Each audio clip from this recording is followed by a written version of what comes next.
will tell us about regulation of axonal transport, please. Can you hear me? Yeah, okay, great. Thank you for the organizers. It's been really fun meeting, sort of expanded my horizons as usual, thinking about theory and how theory can be used effectively to understand biology.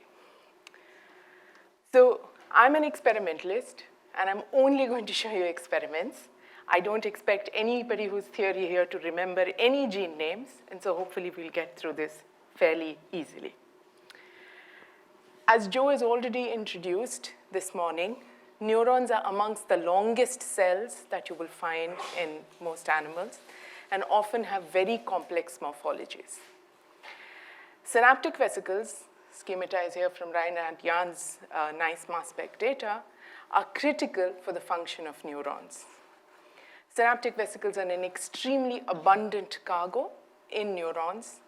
They are formed, the precursors are formed in the cell body. They recruit a kinesin molecular motor called KIF1A or UNC104, but you can think of it as a synaptic vesicle kinesin motor, travel on axons along microtubule tracks, hop off microtubule tracks, get back on other tracks which are present as arrays in the axon, come to the synapse, the motor falls off, then it docks, and action potential invades this area, and then you have release of neurotransmitter. So the very simple question that I set out to answer over time was really to ask, are there traffic rules in vivo in neurons? For instance, let's take the three elements which are likely to be important: the cargo, motors, and the environment. And I'll start with cargoes. If you're looking at a human situation, what you need to transport cattle or human beings is very different from what you'll need to transport ice cream. The temperature is different, for instance, and the size of the vehicles could be very different as well. So what about synaptic vesicles, which is the most abundant cargo that is present in neurons, or precursors of them anyway? By doing a series of genetic screens, which I will not go into today, we identified genes that affected biogenesis or formation of synaptic vesicles that left the cell body. What you see in normal, or what we call as geneticists parlance, wild-type animals, is synaptic vesicles come out largely, which is marked with green fluorescent protein and is in green color, excluding Golgi resident enzymes, which are absent from it. But we found a mutation in which these proteins travel together all the way to the synapse. Therefore, this cargo itself has profoundly changed. The next gene in the hierarchical pathway of biogenesis that we identified was something which had absolutely no problem in excluding Golgi resident enzymes, but now, instead of again having only synaptic vesicles come out in the axons, came out now with lysosomal proteins. So again, a profound change on the nature of the cargo that is formed in these mutants. So this gave us a test bed to ask a very simple question: what about the synaptic vesicle motor? Do these still function the same way in transporting these aberrant cargo? And the answer was obviously no, but let me just walk you through this. Here we are looking at a neuron and its synapses, and you see that at synapses in all of these various mutants, as well as in the normal condition, wild-type condition, you have a lot of synaptic vesicles at synapses. Once you remove the synaptic vesicle motor, cargo cannot leave the neuronal cell body and doesn't reach up to the synapse. And here's a schematized version of how that cargo might be. When you look at the next mutant, which was profoundly messed up and had Golgi resident enzymes, now you remove the motor, which is the synaptic vesicle motor. You see, compared to its counterpart, you have a little bit less leaving the cell body, but you still get up to the synapse, showing clearly, and we have other data to support, that there are many other motors which recruit onto the cargo surface. Finally, the less profoundly messed up cargo that we saw in this in the second mutant LRK. You now remove the synaptic vesicle motor. You again see now much more cargo accumulates in the cell body, much less comes out, but it does come out, quite unlike when you remove the motor alone, but nothing reaches the synapse, which again told us that very likely there are a few other motors which can move this cargo. So from the perspective of the cargo, what's very, very clear and very important for consistent and efficient axonal transport is cargo maturity matters for the type of motor that's recruited onto the cargo surface, as well as potentially the numbers. So this led us to start thinking about numbers of motors on cargo surface, and there's a rich biophysics done in vitro and understanding how teams of motors work and what the role of motors is in transport in vitro, and now increasingly even in cells in culture. But we look in vivo in a whole organism at the same question. So let's address the synaptic vesicle motor. Through a series of, again, genetic screens, which I will not go into today, we identified a molecule which was capable of modifying, attaching a ubiquitin-like modification, which is a protein. It's a small protein which is about 8 kilodalton in size, onto the motor. For the biologists in the audience, I'll share this data. What we saw was this modification took place very close to the cargo binding domain of the motor, and this particular motor binds to lipids or phospholipids on the cargo surface. You would see this additional modification taking place in this region of the protein, and if you remove this gene that we had identified, the extent of modification reduced. So in this mutation, what we saw, surprisingly, or Vidur saw, and he got very excited about it for a variety of reasons which were mysterious to me at that time, and now I've begun to appreciate his point of view. What he saw was that motor sort of accumulated at the end of the neuron, unlike what you see in wild type. And for me as a biologist, I had seen this kind of phenotype in many, many other mutant backgrounds, but I'd never sort of paid any attention to it. So Vidur came and said, Sandhya, I think this is very, very important because it actually profoundly probably changes the way the motor moves in the axon. So then he went on to do this experiment, and all of this is Vidur's thesis work, where he cut the neuron and he looked at the first minute after it was cut, essentially to try and trap all the movement of motors that were taking place. And assessing flux in this way, he saw that ubiquitination seemed to both enhance the anterograde movement of the motor, as well as how much accumulates at the cut site. So, of course, after this, what we needed to do, and please feel free to interrupt me if this is too much biology at any time, and I'm happy to take questions. We decided to look at single particle tracking of the motor itself. And this is what we saw. If you look at the wild type animal, you can see tracks of motors moving along here. And maybe I should use, how does this work? Does it have a pointer? With screen. Look at this on the screen. No, it's not. Okay. The top one is the light. Okay, never mind, never mind. So what you see is these little puncta that move, and what you can see when you knock down this gene using RNAi, that these puncta are a lot brighter. We were so worried about this result, and I was so convinced that this is some kind of artifact because we are overexpressing the motor. We went ahead and got a CRISPR knockout of the gene, as well as CRISPR knock-in the synaptic vesicle motor. And we saw the same thing. In wild type, you see these puncta, and suddenly what we see when you have reduced modification, so basically not near the pH domain, near the cargo binding domain, you saw much brighter puncta moving. So essentially, if you make chimegraphs from there, where you look at distance time plots, what you see is these tracks are much, much brighter. that suggested to us that you have these collections of motors likely on the cargo surface, which are much brighter and therefore have much more motor present on each cargo. And this is our quantitative data.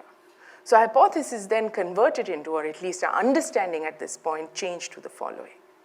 When you have wild type, that is normal situation, you have modifications taking place near the cargo binding domain, which prevents, perhaps just sterically prevents, this motor from attaching to cargo. So you have far fewer motors on the synaptic vesicle surface. Once you're unable to bind that, do that modification, which we looked at in our mutant, you essentially are now able to recruit a lot more motors on the cargo surface. And if you remember the first part of my talk, what I said was, on the cargo surface, the type of motors really matter, and very likely the number of motors do as well.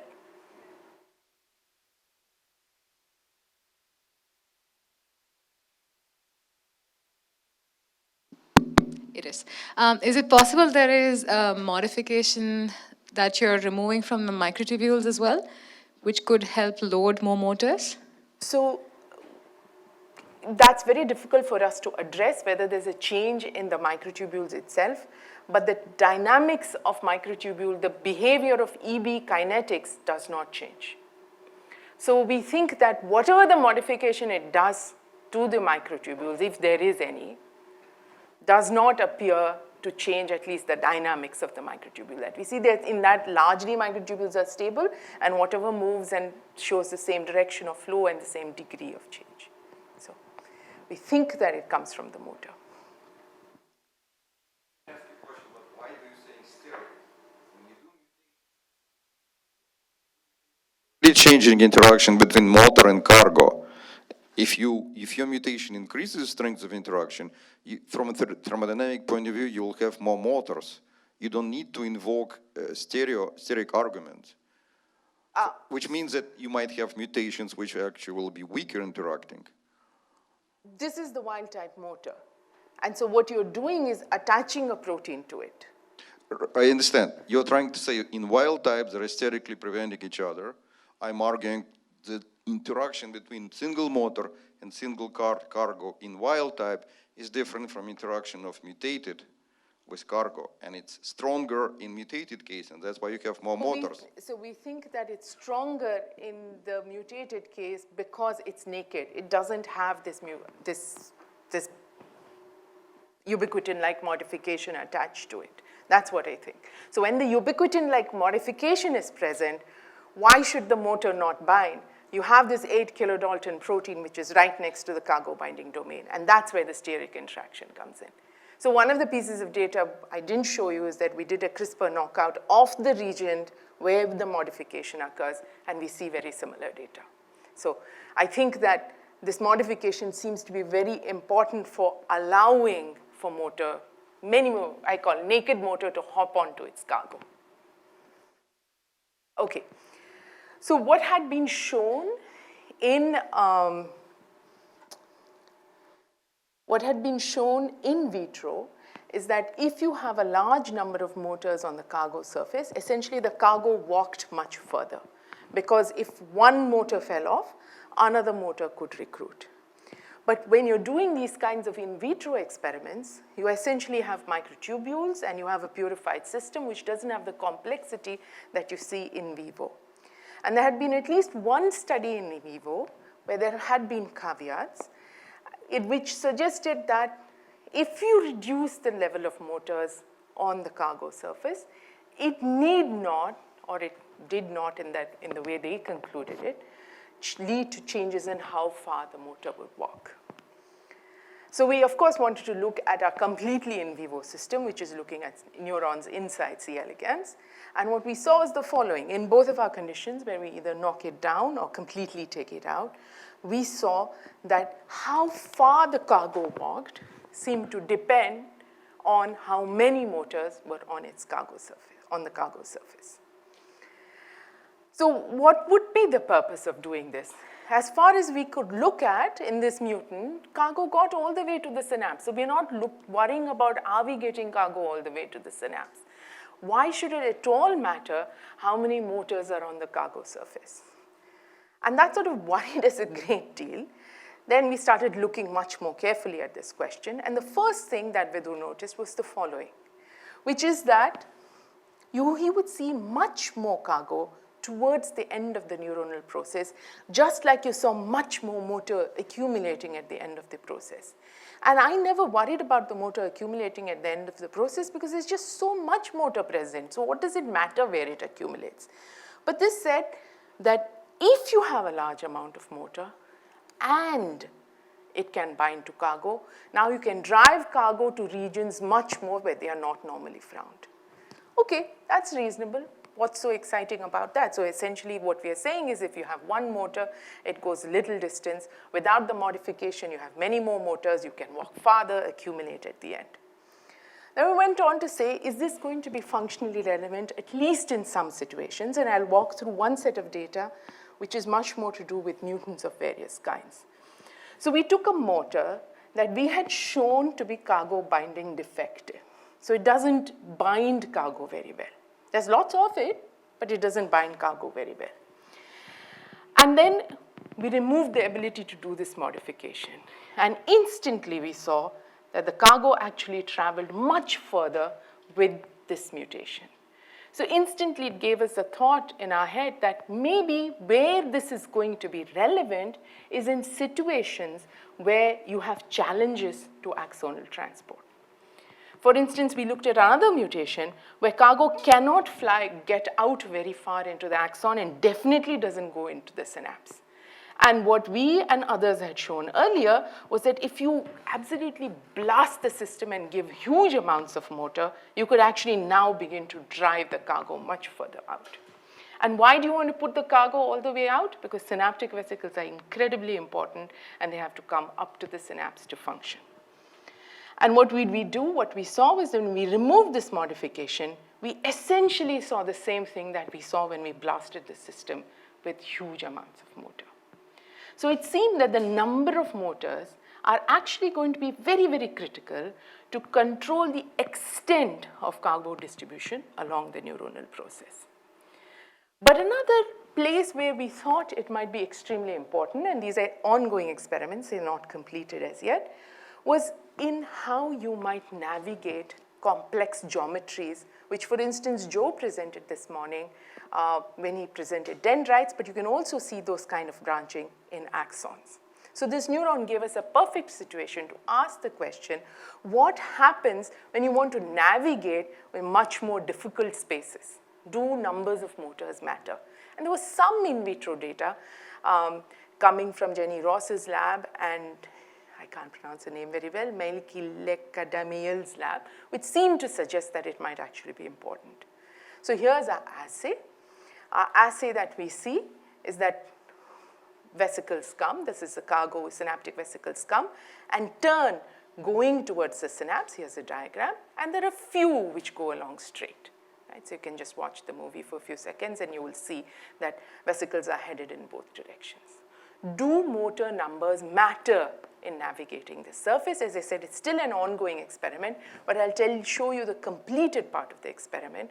And the completed part of the experiment is the following, where Amrita sees that if she reduces the number of motors on the cargo surface, when you come to this T junction, you basically cannot turn and go towards the synapse at all. Okay? You instead stop and don't go anywhere. And you've not taken it all out, you've just sort of reduced it by half. So you've not done a very major perturbation. Everything else looks normal. There's still cargo going to the synapse, but there's just much less of it turning at that place. So what happens if you take it and just fill it up with motors, right? Just give vast excess of motors. What we saw was at the T junction, instead of turning, you now had many more vesicles just going straight. So they're not able to sample this space and this choice point just because of the number of motors on the cargo surface. And we are now testing this precise idea in the place where we have removed the modification, but I think it's very, very highly likely that changes in the numbers of motors on the cargo surface are going to be critical for navigating complex geometries. So what we identified through the motor part of the story is a mechanism to control the number of motors on the cargo surface by doing a very simple modification. And I would argue that changing motors on the cargo surface is going to be one critical means to change behavior of cargo themselves. And here's one example of it. And I think actually Vaishnavi in one of her recent preprints suggests that that might actually be very important for some of the phenomena that she's looking at as well. Additionally, the number of motors on the cargo surface matter, both for cargo distribution, like we saw much more cargo distributed in the end of the neuron in these mutants, or in navigating complex environments. So I sort of give you a flavor of what cargo matters, how motors might matter, and I'll spend the rest of my talk on the environment of the axon. So the axon, as you know, is a very space-constrained, narrow geometry. And we know from very many old experiments, but I think most elegantly done by Frank Perez, that diffusion is not going to be enough to allow for cargo to move from the cell body all the way to the synapse, because Frank Perez shows that in non-neuronal cells, if you just induce transport without the cytoskeletal, given enough time, you will reach the cell surface. You can do, and we've tried the same experiments, exact same experiments in neurons, and you can wait till kingdom come and nothing gets to the synapse. So clearly diffusion is not going to do the job.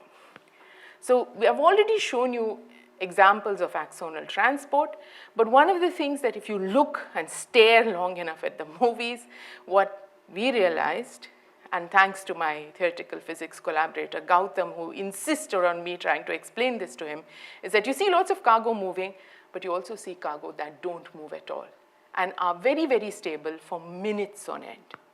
You also know that the cytoskeletally, the neurons are cytoskeletally rich, here filled with microtubules, but they're also filled with actin and intermediate filaments and with lot of filamentous proteins, making it a very complex environment through which they have to navigate.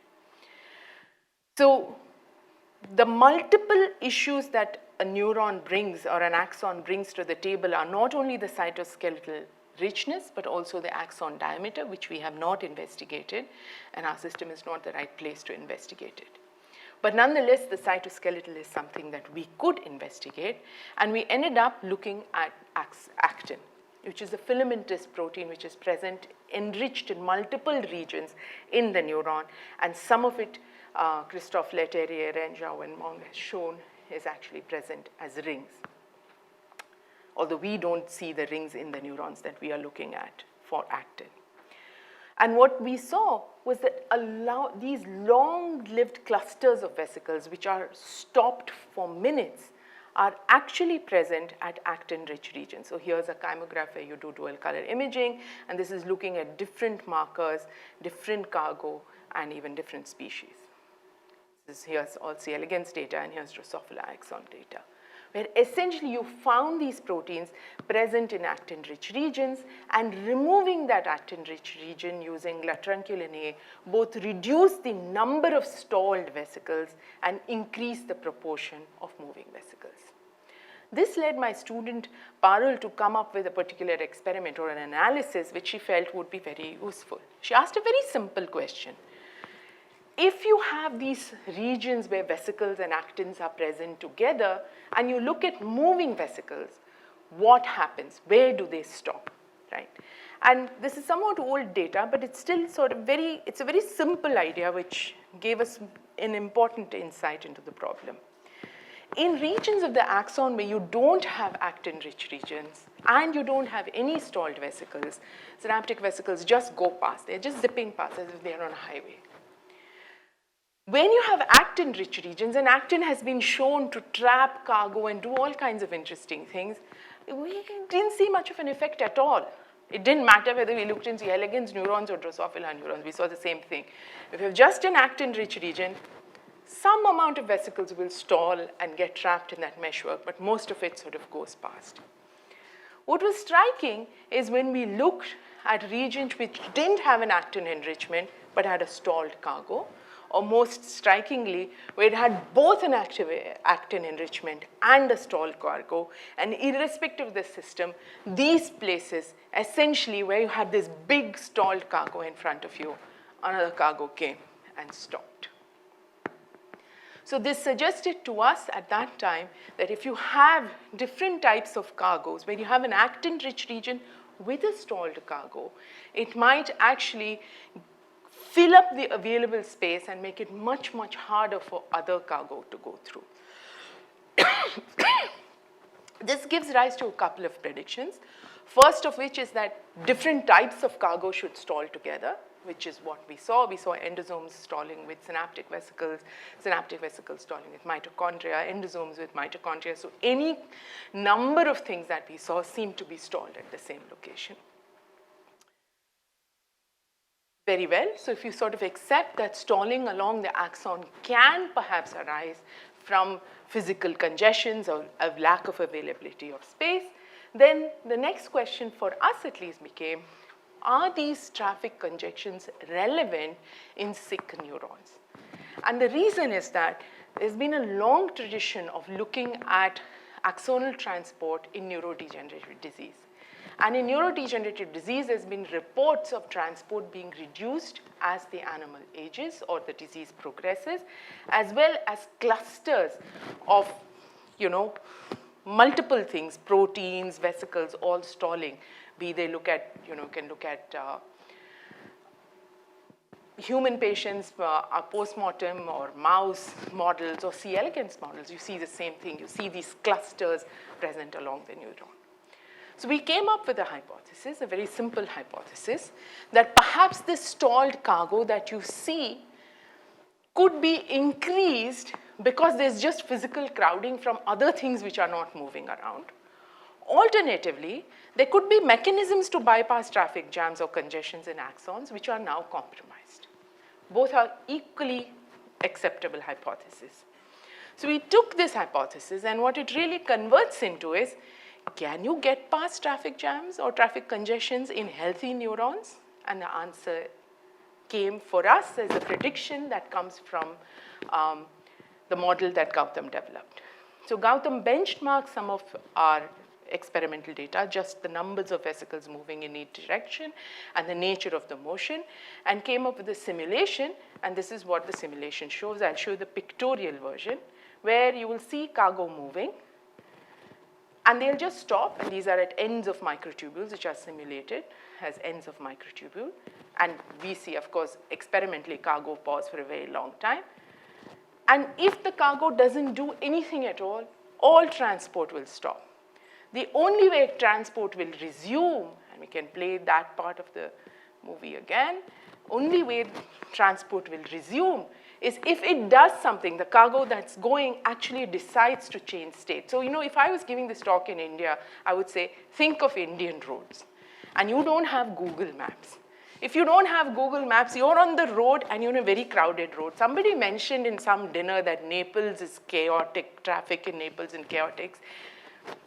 Please look at YouTube videos of road traffic in India. You might have a different view. But the idea is a very simple one. If you're on the road and you're walking and you're driving and there's something in front of you, you'll do one of two things. You'll either try to change lane. You don't have Google Maps, remember, so you can't decide whether you go or not.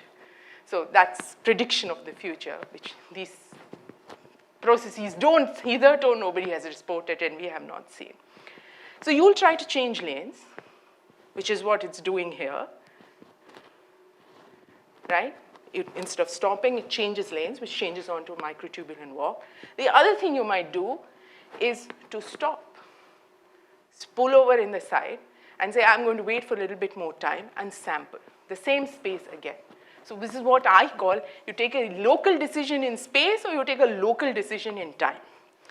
So those sorts of simulations led Gautam to suggest that you need to be able to do either sidestepping or reversals. And if you don't do either sidestepping or reversals, your net current will be zero. Went ahead and looked at reversals, and I'll tell you why in a minute.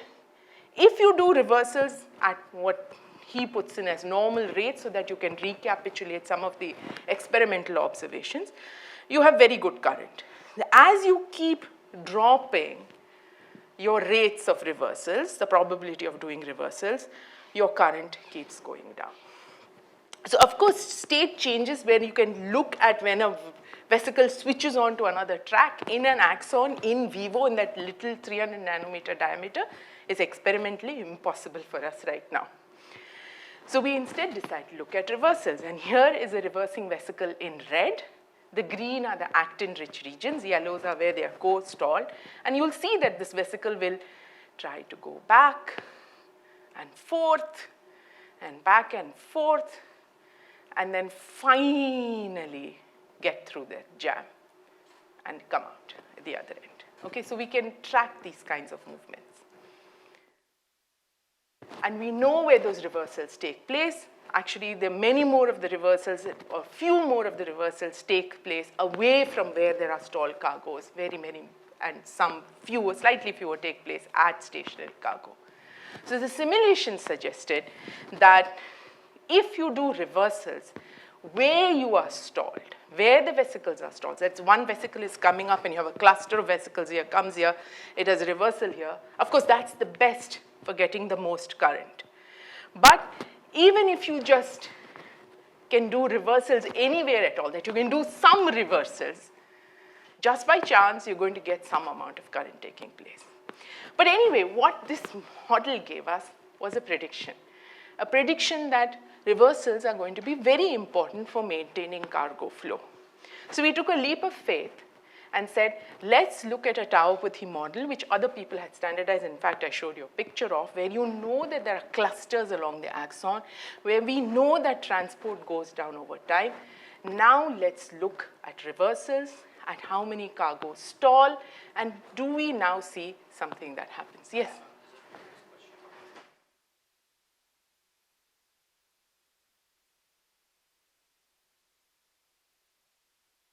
Do you see the same number of stalls for cargo destined in the anterograde versus retrograde direction, or do you see a difference in the traffic jams that? So anterogradely moving vesicles, a greater fraction of them stall compared to retrogradely moving vesicles. The retrogradely moving vesicles, more of them stall when you remove dynein. And I think that comes from the motor properties, because dynein has a versatile motor which can do all of that. So if you look at dynein mutant or temperature sensitive dynactin mutants, all of that holds true. But it doesn't matter. In principle, both sides stall a great deal. So we're talking about the longest a vesicle will move in the anterograde direction before it stops is 4.5 micron, which even in a C. elegans neuron of 400, microns neuron is really very small. So this is, I think, a problem that neurons have to solve. Okay. So what do we see? Let's look at the reversal rate. When you're a teenager, which is an L4 animal, very good reversals. Worms have very good reversals. As you become a young adult, getting to middle age, and then hitting middle age, your reversals sort of stabilize. What about you have the crowding model? Your reversals go up a little bit. Initially they're the same. As a teenager, you're doing just great. Thank you very much. This is a neurodegenerative model. So, you only get bad as you age. Initially, you're doing just great. And then as you go up, not so well. And then finally, the reversal rate goes down. What do you see with stalled cargo? What you see with stalled cargo is initially there's not much difference, and then stalled cargo slowly increases, begins to increase when you're getting 3-day-old animals, which I would call the equivalent of the late 20s. And what do you see with net current? Net current, finally, as you hit middle age, goes down. So your change in reversal seems to somehow be linked to how many stationary cargo you see and how much current there is, and potentially even this data seems to suggest precedes it. So one mechanism that one needs to think about when you're looking at looking at neurodegenerative disease is that mechanisms to cope with traffic congestions which exist in healthy neurons are compromised. And there's some data in the literature coming predominantly from Scott Brady lab, from some old data which suggests that that might actually be true. Okay, so I've come to pretty much the end of my talk. Stationary cargo are a feature of axonal transport. For anybody who complains about traffic, learn to be zen about it. Our neurons deal with it every single day. Traffic congestions in healthy neurons arise due to the design principles of the axon, where they are narrow geometries, cytoskeletally rich, and ends of microtubules. Reversals and potentially its location, and the location of reversals, whether it occurs in crowded versus non-crowded region, is a property of the motor and property of the cargo, and I'm not presenting that data today. And that kind of reversal seems to be important for maintaining cargo flow, at least in the models of neurodegenerative disease. Finally, my take home. This is my take home, whether you remember anything else from the talk. The cargo is important for the type of motor and potentially the number of motors on the cargo surface. Motor numbers on the cargo surface are likely important for deciding distribution of cargo, and this is particularly likely going to be important in neurons, which have many additional challenges to transport, unlike normal cells, which have a lot more room. So the environment in the neuron imposes constraints on cargo movement, and the design principle ensures that there will be stalled vesicles at every point of time. This is mitigated by reversals, potentially also microtubule changes, but we have some experimental data for reversals. And possibly the numbers of motors on cargo surface is another way in which you can actually drive and blow through these stationary cargo jams that are present in neurons. So these are, I think, some of the rules by which cargo transport is regulated in neurons.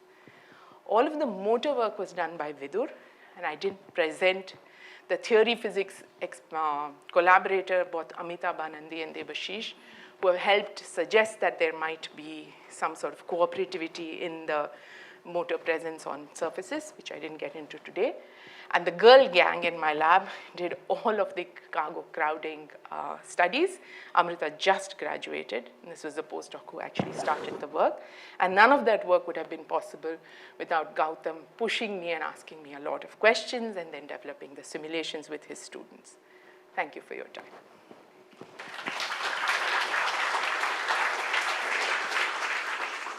Thanks a lot. Questions? Students first. No, come on, students.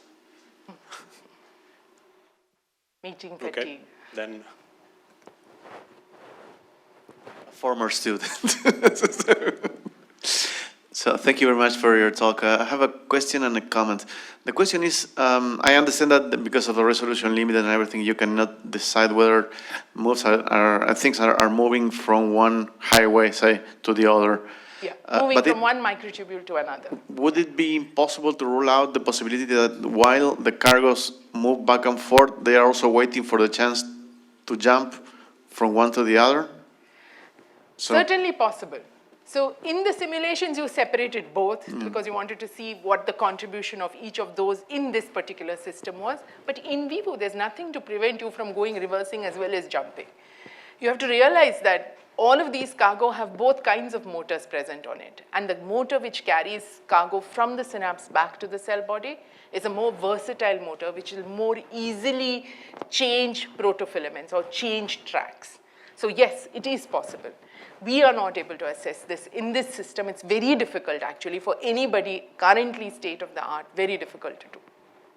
And then the comment is, in one of your very first slides, you showed a picture of a vesicle on a famous paper in Cell in 2006. And one of the things that struck me when I saw the paper was that in the vesicles, the number of proteins may change, but what remains constant is the relative numbers.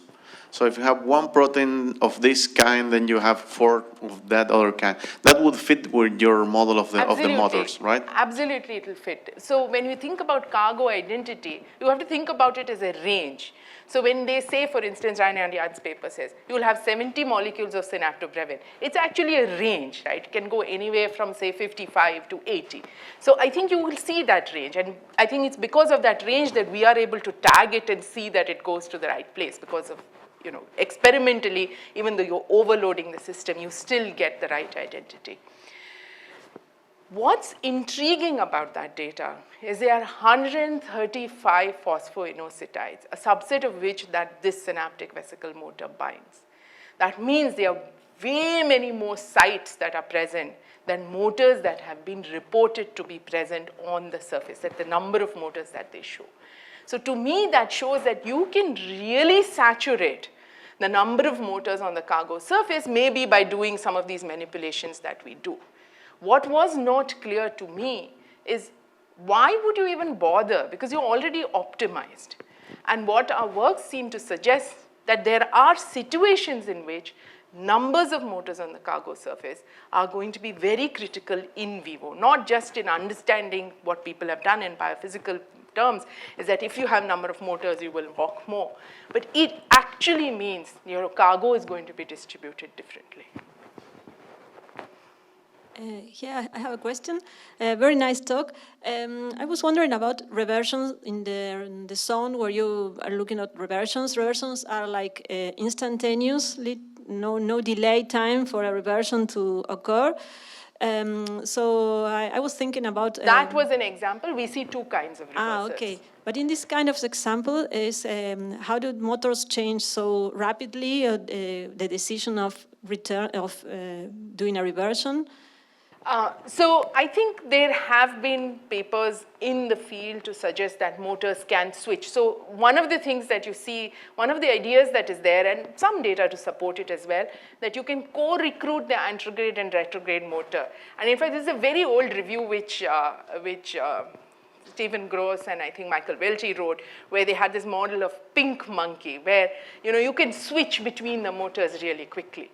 So do I think that's happening? Do I think co-recruiting is happening? I actually do believe co-recruiting is happening because when we change the modification of the motor and we see very many more anterograde motors on the cargo surface, UNC104, KIF1A, we also see some of those same signatures in the retrograde direction.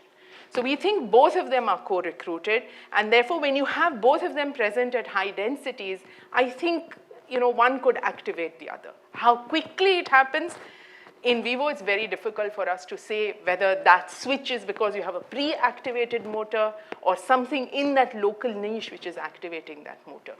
I tend to think pre-activated the motor exists, and what happens when you come to a region where you take a decision you're going to turn, or maybe not a decision, it happens, there's going to be something like the vesicle might roll a little bit or get flattened a little bit because of the geometry of the neuron. The membrane sort of goes in and out. If you look at serial EM sections that I have done, with others have done, and I think that can change very slightly the orientation, but in molecular terms that might matter. At least that's how I'm thinking about it now. Hard to get in vivo experimental evidence. We can only get data that is consistent with that. Question? Okay. So I think I've asked you this before, so I apologize if I'm repeating myself. Where you see these pauses, depending on how the microtubules are arranged in the axon, could that be just the end of the road for them? So we tried to look at microtubule ends using EB, but as you know, EB is supposed to mark growing ends, and most of the microtubules are stable. So I think the EB intensities that we see, there's been at least one paper, and I think long ago suggested by you to me, saying that it might actually mark ends of microtubules. So that's why I've never presented that data. It's actually in our bioarchive manuscript, which we took out when we sent the final version for review. But there is someone, Shaul Yogev, who has looked at a neuron which is less dense with microtubules. And he actually has done this reconstruction where he shows that vesicles are stalled at end of microtubules. I happen to think that what we are looking at, just because we now know this neuron is extremely well characterized, which is one of the reasons I use it as a model in vivo, that the number of stalls far outweigh the ends of microtubules which are present. So I think a majority of them are actually present at actin-rich regions. And actin, so much actin in neurons, so much, it's unbelievably large amounts. Is there any experimental evidence of anomalous transport in these systems? Can you track What do you one mean cargo by- and measure the displacement as a function of time and see that it's not linear, but there is some anomalous behavior? Because usually in models, when you are crowding, things like that, you see this anomalous diffusion, and in the case of transport, anomalous relation between displacement and time. It's not So linear. we tried to do that a long time ago with Doris Heinrich, I hope I'm saying her name right, who was at that time in LMU. And nothing jumped out at us. It's something that we should probably revisit because we were getting most of the movies I showed you were 5 frames per second, but we were getting 30 frames per second, 33 frames per second, very fast movies to essentially figure these things out, and nothing jumped out at us. So she was trying to do mean square displacement and, tracking things and seeing if something was different over here, because she had done that in non-neuronal cells where there is much more room. Nothing jumped out at us, which doesn't mean that it cannot happen. I just think that the geometry of the neuron places constraints which are not normally present in flat cells. So even if they fall off the microtubule, they can't go very far. There's no space. So I had a question about how far they traveled depending on the number of motors. Yeah. Correct me if I'm wrong, but it looked like when there were more motors, the fluctuations in the distance traveled was larger. They traveled farther, and the plot had a bigger violin. We have not, a lot of this data is very new. It's all unpublished. The heart of the talk was unpublished, so I don't know. I should look. Okay. So if there are more fluctuations, so this is the way I would rationalize it. So this is something that we struggle with, okay? I will tell you, for anybody who does cell biology in vivo, especially what I call our housekeeping things, which happen all the time, from animal to animal, you have a great deal of variability because these are not switch pathways which turn on and turn off. They're always on. And we don't understand where the variability comes from. We have tried. It's not for lack of trying. Most people will say in a mutant, most geneticists will say in a mutant you'll get much more variability. In a lot of the stuff we see in a mutant, variability collapses. So the way I think about variability currently is the following, that you have a repertoire of possibilities that you can have a large number of motors recruited onto the cargo surface. Whether you're 3 or 5 or 10 will vary. What does that depend on? Probably chance, probably what is the local concentration of motors, probably local concentration of this particular modifying enzyme. And these small changes, because you're making a quantitative measurement, is what you're picking up. Now, I have another hypothesis as to why you might want to maintain this variability. I think this variability is going to be supremely important for adaptation. Neurons, by their very nature, and there was a very nice talk yesterday from Suri Venkatachalam, who was talking about, similarities between spin and memory. And I think this kind of underlying variability in the nervous system is what will give you an ability to adapt to many, many, many situations for any cell. But this is a hypothesis.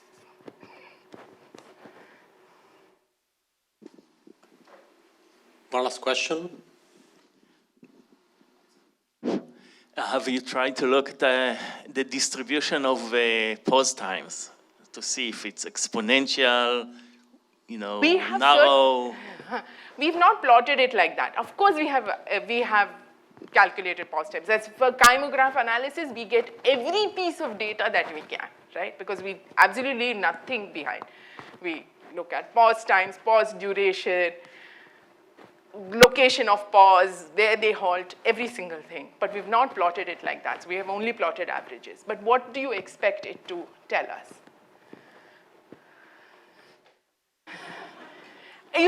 This is one of the things why we work with physicists, right? Because we'll just do something and then say, why haven't you done this? It's, oh, okay, we'll do it. I mean, to get enough data for a physicist to build models, it's just grind work. It's hard to know, but for instance, if pause duration is clear exponential, that would tell you something, that you have some kind of random memoryless mechanism that decides when you turn. If it has some structure with two exponential, maybe you have two internal states. So once you see something, you can start to think about it. So sure, great. So now that you've given us something, we'll go and plot it like that.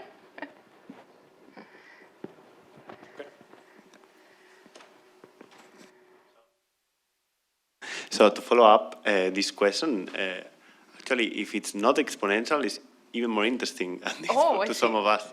I think tomorrow there are a couple of talks, one by Udo Seifert and another, I think Gilly also will talk about something similar. They show that if you see non-exponential waiting times, you can use these statistics to unravel the dissipation of the motor, for example. I also have some work. Great. So no, as I said, we have all the data. We'll happily do it, and we'll probably come and bug some physicists to say, okay, help us understand it. It's about transitions. So you see two consecutive steps, and you have the dwell time between two forward steps and two backward steps. We will not have the resolution at that level, right? Because what you're looking at, we can look at the motor, but when we look at the motor, we see really long run lengths. So there are some experimental limitations. But what we can look at is the cargo. When we look at the cargo, we can get very granular data. Now, when you look at the cargo, the behavior of the cargo, as I said right in the beginning, when you look at the cargo, it's an ensemble behavior of the sum of motors on its surface. And as a biologist, what I care most about is the cargo, and the motor is a means to an end, right? But it's very important because what that means to an end, and that was the middle part of my talk, told you, is that the motor seems to be very, very critical for how far the cargo will go and how it will navigate complex geometries like the T's. Thank you. Thank you.